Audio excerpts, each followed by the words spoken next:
요한복음 3장 13절에서 21절까지의 말씀입니다. 우리 서로를 향해서 예수님 때문에 행복하세요 라고 세 사람 이상 앞뒤 옆 모두에게 인사하겠습니다. 예수님 때문에 행복하시길 바라겠습니다. 예수님 때문에 행복하셔요. 몇 년 전 뉴스에 나온 제목입니다. 아들아 옷 갈아입고 도망쳐라 라는 제목이었어요. 30대 후반의 아들이 매일 술 먹고 널브러져 있는 거예요. 일도 하지 않고 그러고 있는 거죠. 오늘도 변함없이 술을 먹고 집에 널브러져 있는 자식을 보며 답답한 심령에 마음에 자식을 나무랬습니다. 엄마가. 그랬더니 그 분을 참지 못한 아들이 칼로 엄마를 10여 차례 찌른 거예요. 그리고 도망치려 하는 그 아들의 모습을 보고 쓰러져 피를 흘리며 죽어가는 그 순간에도 아들아 옷 갈아입고 도망쳐야지 이렇게 외쳤던 거예요. 이 아마 세상에서 가장 위대한 사랑이 있다고 한다면 아마 부모의 사랑이라고 할 수가 있을 겁니다. 자식에 의해서 죽임을 당하는 그 순간 아무리 자식이라도 살인자라고 할 수 있을 그 자식을 향해서 사랑으로 품을 수 있는 사람 누가 있을까요? 부모밖에 없을 겁니다.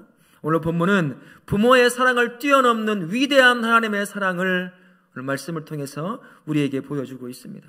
본문의 13절부터 15절에 아주 짧게 요약되어 있지만 그 요약되어 있는 그 말씀 안에 우리를 향한 이 죄인을 향한 죄가 가득한 세상을 향한 하나님의 사랑이 가득 채워져 있는 말씀입니다.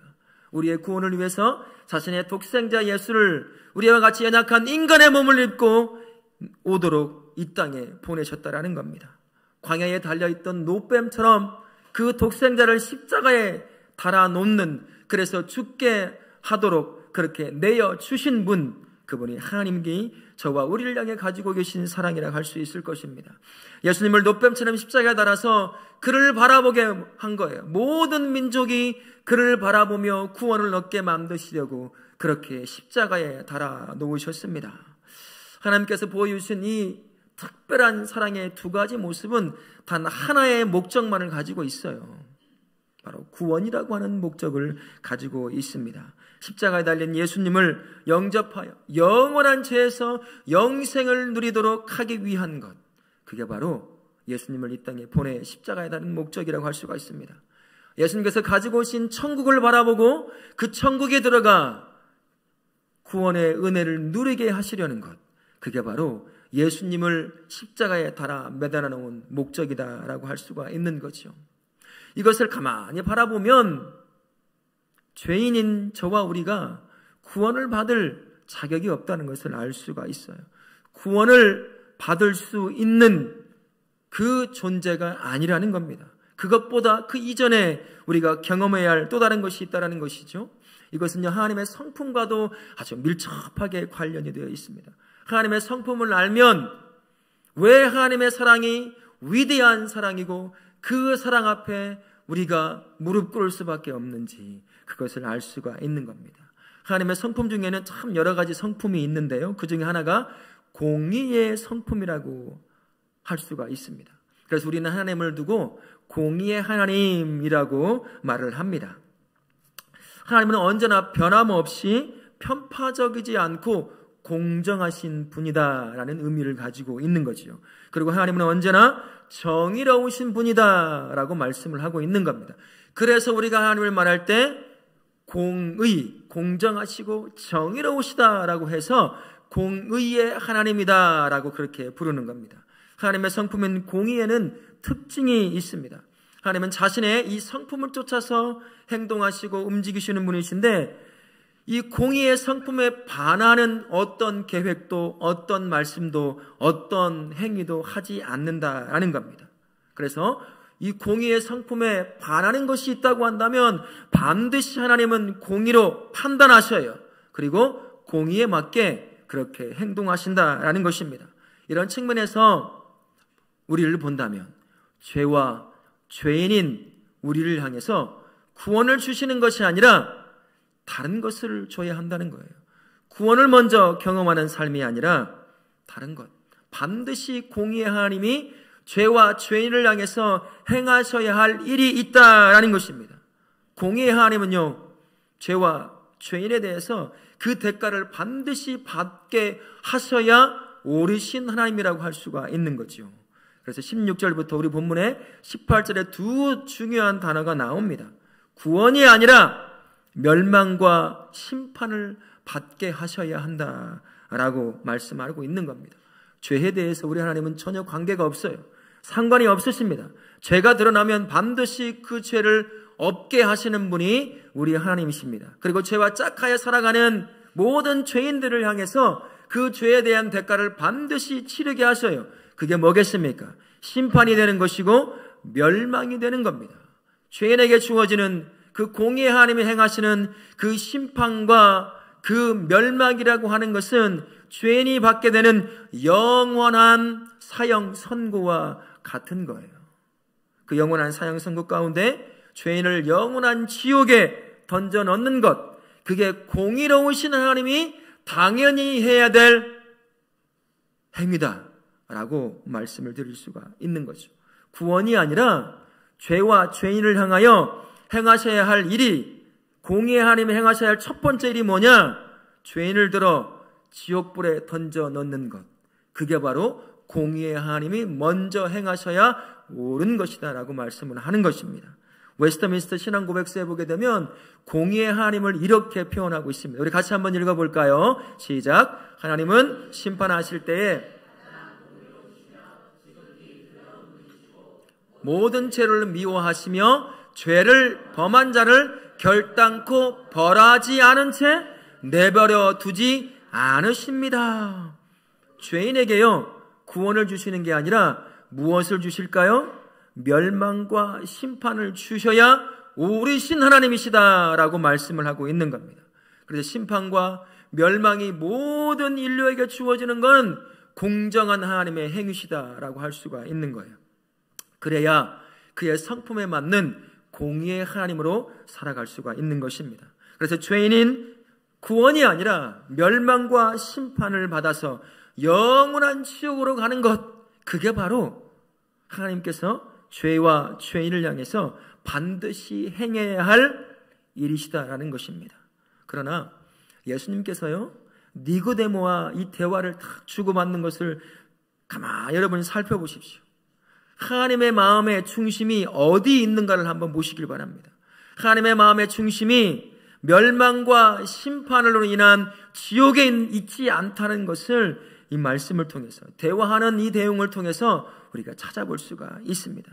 그래서 하나님의 사랑이 왜 위대한지, 그 사랑 앞에 왜 우리가 엎드릴 수밖에 없는지, 그 사랑 앞에 왜 우리가 통곡할 수밖에 없는지 알 수가 있게 되는 거예요. 하나님의 마음은요, 예수님을 믿어 중생하여 구원 얻는 것, 그게 바로 하나님의 마음의 중심인 줄로 믿습니다. 처음에 표적을 통해서 니고데모가 마음의 감동을 받아요. 그래서 그 밤중에 예수님을 만나러 옵니다. 예수님이 3번에 걸쳐서 거듭남에 대해서 계속 알려주지만 알아듣지 못하는 거예요. 예수님을 알아보지 못하는 겁니다. 그래서 니고데모에게 다시 한번 이야기하셔요. 그게 바로 우리가 읽었던 13절부터 15절까지의 말씀입니다. 거듭남을 가져다 줄 인자가 누구냐? 그리고 그 인자를 믿는 자가 영생을 얻을 것이다 라고 다시 한번 우둔한 니고데모의 귀에 대고 그의 영혼에 대고 분명하게 말씀해 주고 있는 것이죠. 그래서 오늘 말씀은요, 니고데모가 알아듣지 못하고 있는 그에게 예수님의 간절한 마음이 담겨져 있는 거예요. 네가 나를 영접하여 영원한 구원 가운데 누리기를 원한다라고 하는 예수님의 간절한 마음이 담겨져 있는 대화라고 할 수가 있는 거지요. 지금 저와 우리에게도 그렇게 말씀하고 있는 겁니다.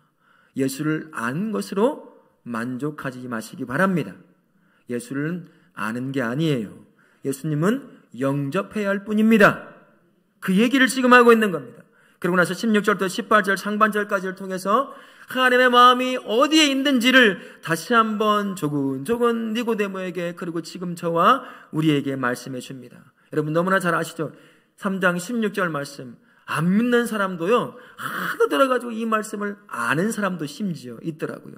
노래까지 있어가지고요. 하나님께서 이렇게 말씀하시죠. 하나님께서 세상을 뭐라고요? 이처럼 사랑하사. 이처럼이 뭘 말하는 걸까요?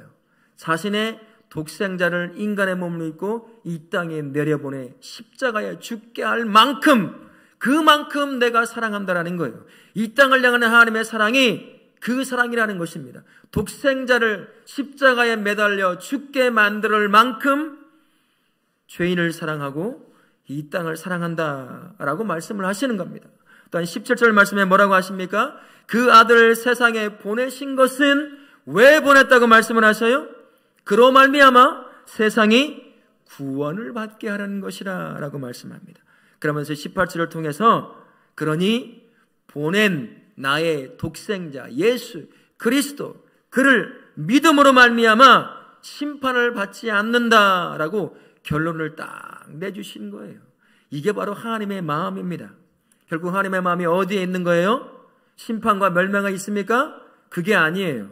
하나님의 마음의 중심은 어디에 있느냐면 모든 죄인이, 모든 세상이 구원과 영생을 받는 것, 그것을 누리는 것에 있다는 것을 오늘 말씀이 저와 우리에게 가르쳐 주고 있는 거죠. 세상이 멸망받지 않고 구원받기를 원하십니다. 죄인이 심판받아 지옥으로 가는 것을 하나님은 원치 않는다라고 말씀을 하고 계시는 거예요. 십자가에 달려서 공의의 하나님의 공의를 완전히 충족시키신 그 예수님을 통해서 구원받아 심판대에 서지 않고 구원 가운데 놓여 있게 만들고 싶으신 분, 그 마음이 바로 하나님의 마음이다 라고 말씀을 하고 계십니다. 바울은 이 하나님의 마음을 갈라디아서 3장 13절부터 14절을 통해서 이렇게 우리에게 가르쳐 주고 있습니다. 우리 같이 한번 읽겠습니다. 그리스도께서 우리를 위하여 저주를 받은 바 되사 기록된 바 나무에 달린 자마다 저주 아래에 있는 자라. 이는 그리스도 예수 안에서 아브라함의 복이 이방인에게 미치게 하고 또 우리로 하여금 믿음으로 말미암아 성령의 약속을 받게 하려 함이라. 아멘. 죄로 인해 영원한 죽음의 저주에서요, 예수님을 통해서 영원한 생명을 누리게 하시려는 것, 그게 바로 우리 하나님의 마음이라고 말씀하는 겁니다. 구원을 받아서 영원한 생명 가운데 천국을 누리게 하시려고 하는 것, 그게 바로 우리 하나님이 죄인은 저와 우리를 향해 가지고 계신 마음이라고 그렇게 말씀하고 계시는 거예요. 구원하고자 하시는 하나님의 마음을 예레미야 선지자는 자신의 언어로 이렇게 표현하고 있습니다. 예레미야 29장 11절 말씀 같이 한번 읽어보겠습니다. 시작. 여호와의 말씀이니라. 너희를 향한 나의 생각을 내가 아나니 평안이요 재앙이 아니니라. 너희에게 미래와 희망을 주는 것이니라. 예수님을 믿고 영접해서요, 구원해 주는 진정한 평안을 누리며 살기를 원하시는 것, 그게 하나님께서 죄인인 저와 우리를 향해 가지고 계신 마음이라고 말씀하시는 것입니다. 영원한 죽음이라는 이 재앙이 아니라 구원이 가져다 주는 내일이라고 하는 미래와 그것을 향한 희망을 갖게 만들고 싶으신 분, 그분이 우리를 향해 가지고 계신 그 사랑의 마음을 가지고 계신 하나님 아버지의 마음이라고 말씀을 하고 계시는 것이죠. 이렇게 하나님은요, 예수님을 통해서 세상을 향한 구원하고자 하시는 그 마음을 완전하게 보여주셨습니다. 니고데모에게 보여주신 것처럼 지금 저와 우리를 향해서도 하나님 그 마음, 구원하고자 하시는 그 마음을 완전하게 보여주신 거예요. 심판과 멸망이 아니라 무엇이라고요? 구원과 영생을 너에게 주고 싶어 한다라는 말씀입니다. 예수께서 십자가에서 이루신 영생, 이 구원의 토대는요, 누구도 흔들지 못합니다. 완벽한 구원의 토대이기에 그 구원의 토대의 선자는 누구도 그에서 구원을 뺏어갈 수 없다라고 말씀을 하고 계시요.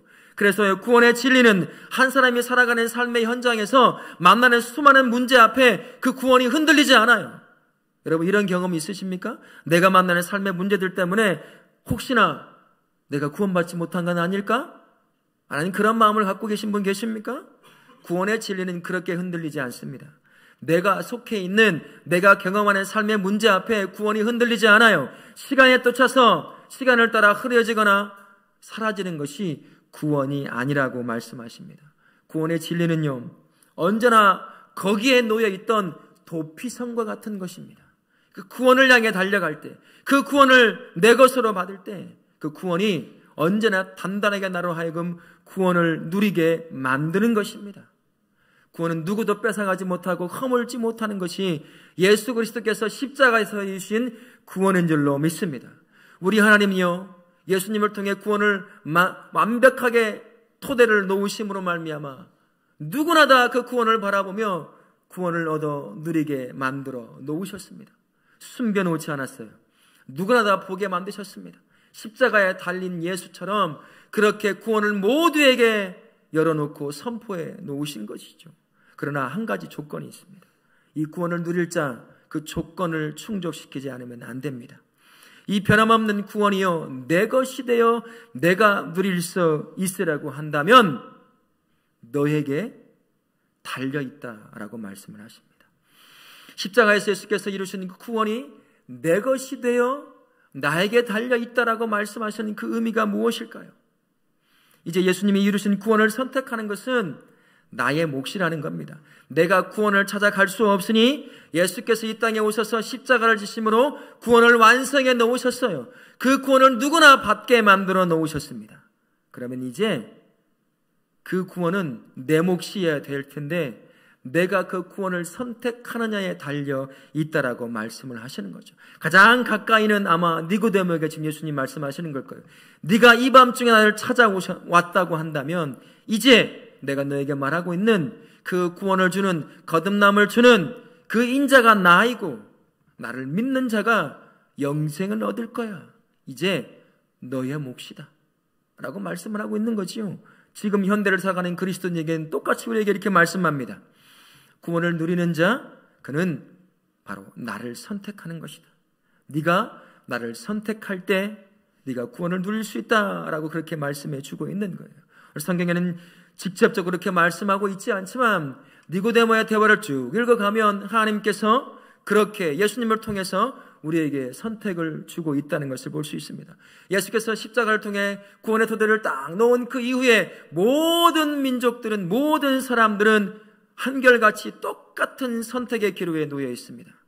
구원을 선택할 것이냐, 아니면 내가 살아왔던 삶을 선택할 것이냐, 그 선택의 기로에 항상 놓여 있는 거죠.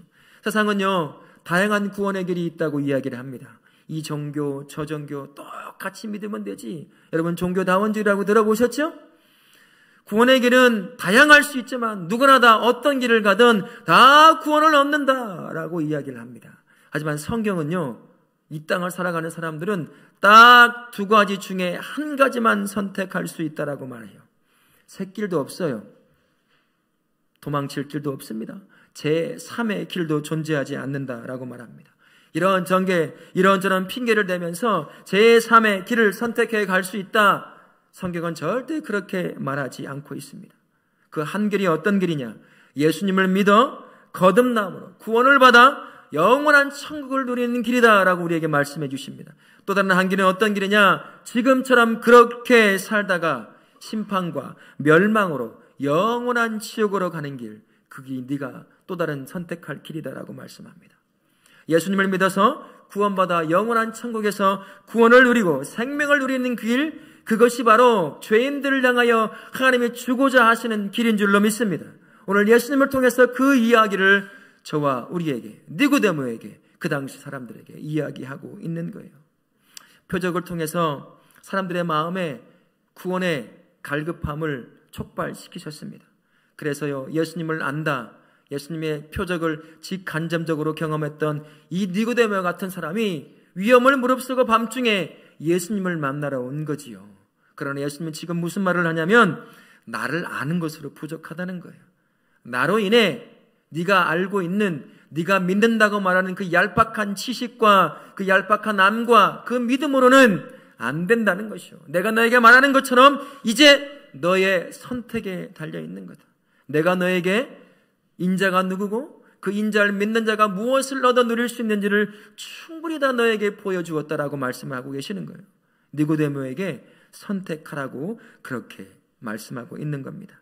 이제 관심과 조금 아는 것을 넘어서서 예수님을 붙잡아야 하는 그 선택에 네가 놓여 있다라고 말씀하십니다. 니고데모를 통해서 지금 저와 우리에게 똑같이 말씀하셔요. 내가 너에게 구원을 보여주었어. 10년 동안 구원에 관한 이야기를 들었지? 20년 동안 구원에 관한 이야기를 들었지? 30년 동안 구원에 관한 이야기를 들었지? 이제 네가 선택하라. 아는 것으로 네가 구원을 누리지 못한다는 겁니다. 다 이루어 놓은 그 구원 네가 선택하라고 말씀하시는 거예요. 여러분, 사도 바울 아시죠? 우리 하나님은요 참 인격적인 분이십니다. 구원을 주실 때도요 협박하지 않아요. 야, 너 안 믿으면 내가 죽일 거야. 너 안 믿으면 내가 너 지옥으로 끌고 갈 거야. 그렇게 절대로 말씀하시는 분이 아니시더라고요. 사도 바울이 예수님을 어떻게 만났습니까? 다메섹에 있는 예수 믿는 사람들 끌어와 감옥에 집어넣으려고 가던 그 길에 영으로 임하신 예수님을 딱 만나요. 그리고 예수님이 자신을 소개합니다. 당신은 누구신가요? 물어보자. 예수님 뭐라고 말씀하십니까? 네가 핍박하는 예수라고 말씀하시지, 너 나 안 믿으면 지옥으로 끌고 갈 거고 너 나 안 믿으면 멸망시킬 것이다 라고 말씀하지 않으십니다. 그게 예수님이 바울을 만난 전부였습니다. 영혼이 임한 예수님의 그 압도된 바울이 마음을 열고요 예수 그리스도를 구주로 영접했습니다. 여러분도 마찬가지일 텐데요, 저도 고등학교 2학년 때 바울을 만나 주셨던 예수님을 만났습니다. 여러분, 수련회 마지막 날 기도의 시간이 있었거든요. 저는 교회를요 재미로 다녔어요. 참 내성적인 사람인지라 이렇게 쉽게 누군가 말 걸거나 그러지 못해요. 근데 여러분, 교회 딱 가면요 예쁜 자매들이요 형제님 하면서 맞아주는 거예요. 그게 굉장히 기분이 좋았어요. 그래서 교회를 재밌게 다녔습니다. 몇 달 안 돼서 고등부 회장이 되고 그랬어요. 예수를 잘 몰라요. 찬송가도 몰라, 성경도 몰라, 아무것도 몰라. 근데 제가 고등부 회장이 딱 돼버린 거예요. 그래서 막 그냥 재밌었어요. 수련회 3박 4일, 2박 3일간 얼마나 재밌게 놀았던지 목이 쉬어가지고 말이 안 나올 정도로 그렇게 놀았어요. 그냥 그 자체가 재미있었습니다. 조금 들려오는 예수라는 이름은 들어서 그 정도 아는 정도뿐이었죠.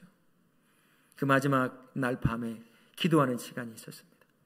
갑작스럽게 내 안에 임재하신 예수님을 만나게 됐어요. 아무것도 모르는, 잘 모르는 예수였지만요, 그분이 나의 눈에, 영의 눈을 열어주셔서 내가 죄인이라는 것, 왜 죄인인지도 잘 모르겠는데 내가 죄인임을 고백하게 됩니다. 그리고 예수님이 아니면 나 안 되겠네요 하는 고백이 내 영혼 깊숙한 곳에서부터 고백이 되었습니다.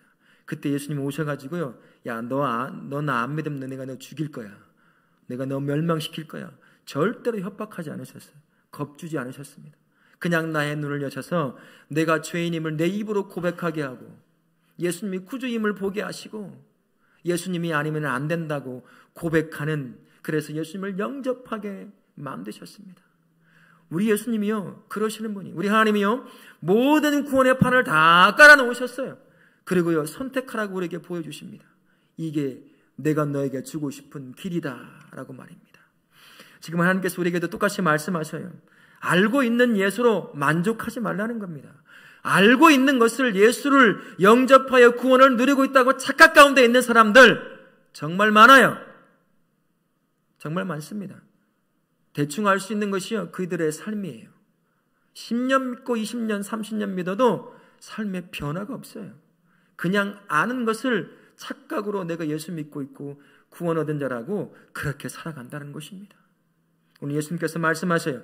내가 너를 위해 십자가에서 구원의 토대를 다 만들어 놓았다라고 말씀하십니다. 이제 아는 것을 넘어서서 그 불쌍한 부자 청년 관원처럼 예수님을 바라보면서도 슬픈 기색을 띠고 뒤돌아 떠나버렸던 그 부자 관원처럼 떠나지 말고 내가 너를 위해 완성해 놓은 구원을 붙잡으라, 선택하라 라고 지금 저와 우리에게 그렇게 말씀하고 계십니다. 바라기는요 목사로서, 성도로서, 우리 여기 계신 모든 분들에게 바라는 것은 예수를 아는 것을, 예수님을 믿는다고 착각에 빠져 있지 않기를 바랍니다. 예수님은 영접해야 할 뿐입니다. 여기 계신 모든 분들이 예수님을 영접함으로 그분이 이루어 놓으신 구원의 은혜를 풍성히 누리실 수 있기를 바랍니다. 이 첫 번째 길을 선택하지 않으면 예외 없이 두 번째 길을 선택할 수밖에 없어요. 두 번째 길이 어떤 길일까요? 심판과 멸망의 길을 선택하지 않을 수 없게 된다는 겁니다. 여러분 기억하실 게 있습니다. 심판과 멸망에 관한 것도 내가 선택하는 거예요. 예수님이 떠밀지 않습니다. 하나님이 떠밀지 않아요. 내가 선택하는 겁니다. 예수님을 아는 정도로 만족하는 것, 내가 선택한 것이군요. 예수님을 능력 있는 어떤 사람 정도로, 예수님이 하나님이 보내신 성생 정도로 내가 만족하고 이해하고 받아들이고 있다면 그것도 내가 선택한 거예요. 결국 무슨 말을 하는 걸까요? 예수님을 믿지 않겠다고, 구세주로 믿어 영접하지 않겠다고 선택한 것, 내가 스스로, 본인 스스로 선택한 것이다 라는 말씀입니다. 멸망과 심판을 선택한 자들을 향해서 예수님께서 이렇게 말씀하셔요. 18절 하반절의 말씀을 보면 이렇게 말씀합니다. 벌써 심판을 받은 것이라. 이게 무슨 말일까요? 구원의 은혜 가운데 살지 못하는 그 인생은요, 여전히 죄에 이끌려서 영원한 죽음을 향해 걸어가는 길이에요. 그 자체가 바로 심판받는 자의 삶이다 라고 이야기를 하시는 것입니다. 구원의 반석 위에 세워지지 않는 그 어떤 인생, 여전히 죄 가운데 죄를 쫓아가면서 그 가운데 영원한 지옥을 향해 달려가기에 그 자체가 바로 이미 벌써 심판받은 것이라 라고 예수님께서 말씀하시는 겁니다. 그러면서 19절과 20절을 통해서 왜 사람들이 구원을 선택하지 않는지를 말씀합니다. 간단하게 말씀을 드리면요, 자기 행위가 악함으로 어둠을 더 사랑한 것이니라 빛을 미워하여서 그 행위가 드러날까봐 그 얘기를 하시는 거예요. 하나님께서 예수님을 통해서 구원의 반석을 딱 만들어 놓으시고 그것을 온 천하에 보여주셨다고 한다면 그것을 선택하는 것이 사람이어야 되지 않겠습니까? 그러나 그것을 선택하지 않더라는 거예요. 자기의 악한 어둠의 행위를 더 사랑해서 그것을 선택하더라, 그 말씀을 하고 있는 겁니다. 모든 것이요, 나의 선택에 달려 있다라는 거예요. 이미 예수님께서 십자가를 통해서 구원을 다 완성해 놓으셨어요. 누구나 구원을 바라보게 하셨습니다. 누구나 구원을 누릴 수 있도록 만들어 놓으셨습니다. 특별한 한두 사람을 위해 만들어 놓은 것이 아니에요. 누구나 다 접근하여 그 구원을 받을 수 있게 하셨습니다. 그러나 그 구원을 선택할 몫을 저와 여기 계신 모든 여러분들에게 주셨습니다. 구원을 선택하느냐, 아니면 그대로 지금처럼 살며 영원한 지옥을 향해 달려가느냐, 그건 나와 여러분의 몫이라고 그렇게 말씀하고 있는 겁니다. 바라기는 여기 계신 모든 분들은 예수님을 아는 것에서 만족하지 마시고 그분을 영접함으로 말미암아 그분이 이루어 놓은 그 구원의 풍성한 은혜를 언제나 풍성히 누리시고 나누실 수 있기를 바라겠습니다. 오늘 예수님은요, 이렇게 말씀하시는 거예요. 저와 우리에게 나 예수를 아는 것에 머물지 말고 구세주로 선택하라 라고 여러분의 인생의 도전장을 내밀고 계십니다. 내가 너를 위해서 십자가에서 이미 이루어 놓은 그 구원을 선택하라는 거예요. 그 구원 가운데 내가 가져온 천국을 바라보고 그 안에서 구원의 은혜를 풍성히 누리는 자로 서라 라고 저와 우리에게 말씀하고 계십니다. 얼마나 답답하셨으면, 자신이 구원을 가지고 왔음에도 자신을 믿지도 선택하지도 않은 그 수많은 사람들을 향해서 지금도 저와 우리를 향해서 예수님께서 이렇게 말씀하십니다. 요한복음 14장 6절 말씀에 이렇게 말씀하셔요. 우리 같이 한번 읽어볼까요? 예수께서 이르시되 내가 곧 길이요 진리요 생명이니 나로 말미암지 않고는 아버지께로 올 자가 없느니라. 나 아니면, 나를 선택하지 않으면 너에게 구원은 있을 수 없어. 그러니 유일한 구원의 길인 나를 선택하라. 내가 너를 위해 준비해 놓은 그 풍성한 구원의 은혜를 매일같이 매 순간 누리며 살면 좋겠다 라고 우리에게 말씀하고 계시는 것입니다. 오늘 이 자리에 계시는 모든 분들, 예수님을 아는 것을, 예수님을 영접하여 구원을 받은 자로 그렇게 착각에 놓여 있으십니까? 기억하시길 바랍니다. 예수님은요, 알 사람이 아니라 영접해야 할 뿐이라는 것을 기억하시길 있기를 바랍니다. 예수님을 영접함으로 말미암아 그분이 이미 완벽하게 만들어 놓으신 그 구원의 토대 위에서 그 구원이 주는 놀라운 은혜를 풍성히 누리시고 나누실 수 있기를 예수님의 이름으로 축원합니다. 아멘.